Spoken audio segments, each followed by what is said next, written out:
Hi friends, ഇന്ന് നമുക്ക് Jack മെഷീനിൻ്റെ നൂലിടൽ എങ്ങനെയാണെന്ന് നോക്കാം കേട്ടോ. ആദ്യം ഇതുപോലെ നൂലിട്ട് മുകളിൽ കാണുന്ന ആ ഒരു ഹോൾസിലൂടെ അപ്പുറത്തെ സൈഡിലേക്ക് വലിക്കുക. എന്നിട്ട് ഇവിടെ കാണുന്ന ഫസ്റ്റ് ഹോളിലൂടെ അതിൻ്റെ ബാക്ക് സൈഡിലൂടെ കൊടുത്ത് മൂന്നാമത്തെ ഹോളിലൂടെ നൂലിനെ പുറത്തേക്ക് എടുക്കുക. എന്നിട്ട് നേരെ ഈ സൈഡിലേക്ക് വരുമ്പോൾ കാണുന്ന ഫസ്റ്റത്തെ ഹോളിലേക്കിട്ട് അതിൻ്റെ പിറക് വശത്തിലൂടെ നമ്മൾ നൂല് വലിച്ചെടുക്കുക.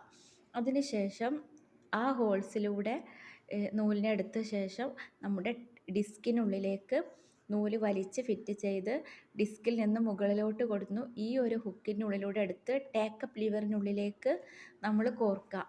എന്നിട്ട് അതിൻ്റെ അപ്പുറത്തെ സൈഡിൽ നിന്നും ഈ കാണുന്ന രണ്ട് ഹുക്കിനുള്ളിലൂടെ കൊടുത്തിട്ട് നമ്മൾ നേരെ നീഡിലിനുള്ളിലേക്ക് നൂല് കോർത്തെടുക്കുകയാണ് ചെയ്യുന്നത് കേട്ടോ.